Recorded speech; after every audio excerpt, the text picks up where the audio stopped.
Welcome to episode 8 of the Pro PA podcast. I'm your host, Prof. G, and today we're continuing our pulmonary infectious disorders series straight from the PANCE blueprint, and our topic is Croup. This common pediatric condition is one you'll see both in the clinical setting and on your boards, so let's master it together. First, let's go into the kinder patho. What is Croup? So croup, or laryngotracheitis, or laryngotracheobronchitis, is a viral infection causing inflammation at the larynx and the trachea. I like to think of it as an infection or inflammation of the voice box area. And the inflammation leads to subglottic narrowing below the vocal cords. And this causes the classic symptoms of the barking, cough, and the inspiratory stridor.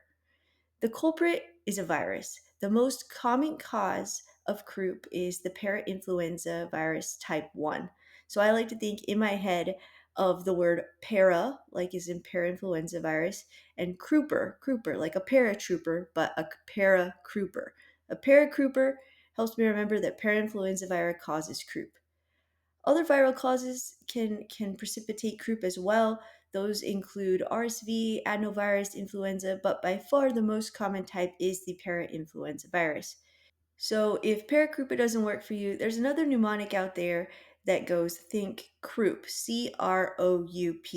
The C stands for cough, the R stands for a rasping upper airway, the O stands for obstruction of the subglottic space.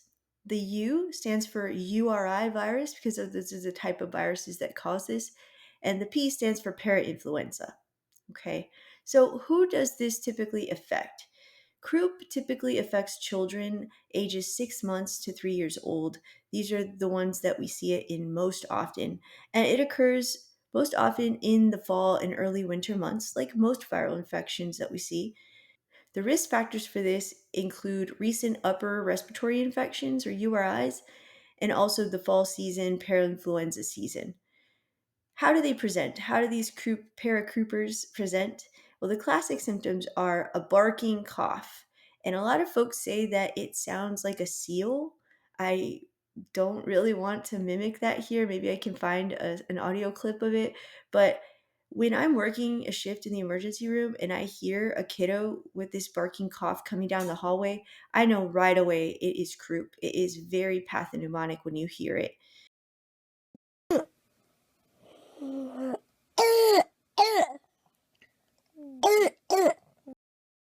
Children also have, may or may not have some inspiratory stridor, which is like this harsh sound, kind of sounds like a little bit of snoring when the child breathes in.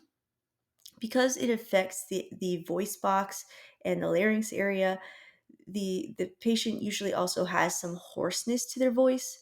And sometimes the symptoms often are presenting more at nighttime, so they get worse at night.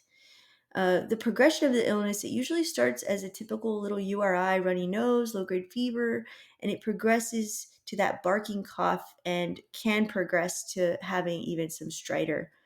Now, the severity of croup is broken down into 3 categories. There's actually classification tables and scores and things, but I'm going to keep it simple for us here in this clinical medicine brief. So, a mild croup is usually presenting with a barking cough and no stridor. Moderate croup is usually a little bit of stridor at rest and mild retractions, plus the barking cough. And severe would be severe retraction, stridor, agitation, signs of hypoxia. So obviously with each of those stepping up, the child is looking more and more sick and probably needing more and more higher acuity of care. So how do we distinguish croup from acute epiglottitis? Because we have some similarities between those two illnesses. Well, croup, we're going to expect to hear that barking cough. It's going to be more of a gradual onset, and we should not see our patients having excessive drooling.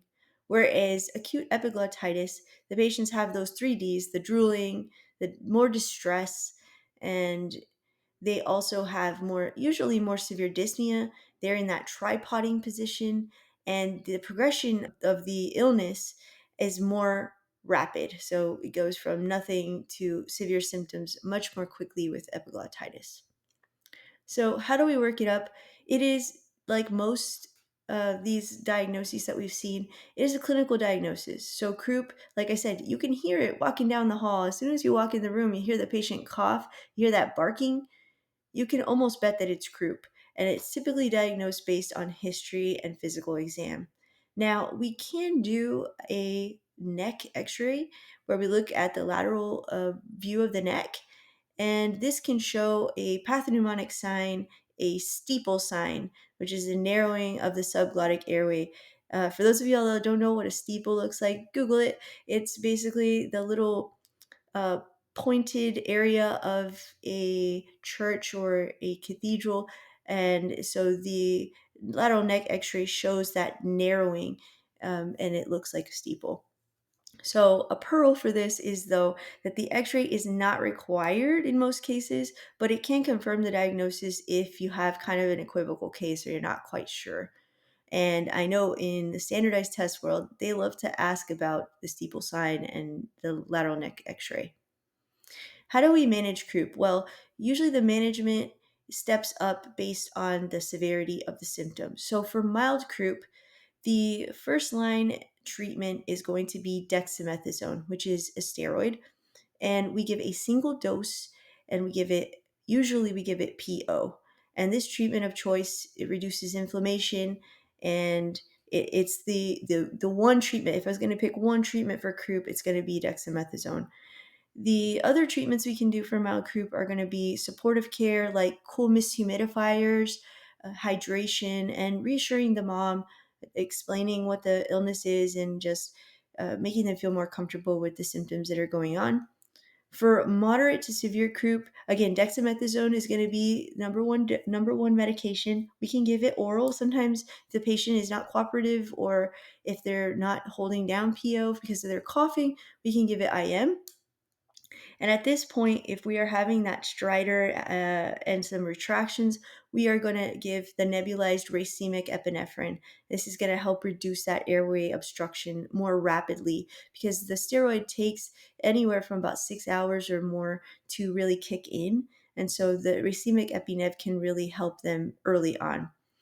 So after we give the racemic nebulizer treatment, though, we do need to observe the patient for at least 2 to 3 hours and monitor for rebound symptoms. And this is very crucial when we give those nebs. It's usually in the emergency department setting. So we usually have them hang out for a few hours after the administration to make sure that they respond well and that they don't rebound. For severe cases, we're going to do all of the above, and we're going to hospitalize them for airway monitoring. So, book med versus treat med. Book med, we're always giving the one dose of dexamethasone. It's actually 0.6 per kilogram, and we're going to use racemic Fe for moderate to severe cases. The street med, parents may report improvement with this like cool night air or with steam, and we sometimes can do that in the emergency room. We could put them do a little humidifier, let them breathe that cool mist, and that kind of calms their airway down a little bit. But in I'll say in my experience, in 100% of the cases, I always give the dexamethasone and plus or minus the racemic epineb if they seem like they need it, and that is usually what helps me take care of my patients. So, clinical pearls, recapping everything we just talked about: barking cough plus stridor equals croup. Do not miss it. Look for the steeple sign on x ray to confirm that subglottic narrowing, but it's not required for diagnosis. And always observe for rebound stridor after nebulized epinephrine. All right, now that we've gone through a little bit more about croup, let's go into some quick review questions. So, we have a 2-year-old boy who's presenting with a barking cough, hoarseness, and inspiratory stridor that worsens at night. On exam, he has mild retractions but no stridor at rest. What's the most appropriate next step? Is it A, nebulized racemic epinephrine, B, dexamethasone PO, C, broad spectrum antibiotics, or D, chest x ray? Think about it. If you picked B, dexamethasone orally. You are correct. Remember, mild croup is treated with a single dose of oral dexamethasone. Nebulized epi and some of these other treatments are usually reserved for moderate to severe cases. And remember, we don't give antibiotics. This is a viral infection. Question number 2. We got a 3-year-old girl with inspiratory stridor at rest, and she receives a nebulized racemic epinephrine treatment in the emergency room. What is the next step in management? Is it A, immediate discharge to the house, B, administer antibiotics, C, observe for 2 to 3 hours, or D, perform a chest x-ray? Let me know what you think. Okay, if you said C, observe for 2 to 3 hours, you are right. Patients should be monitored after nebulized epinephrine to ensure there's no rebound airway obstruction. So that is the correct answer.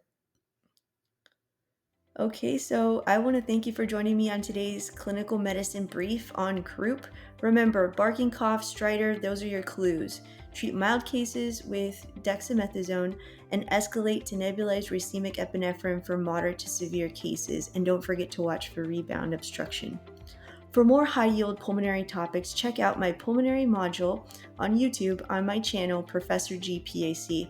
And if you found this episode helpful, hit follow and turn on notifications so you never miss a new episode.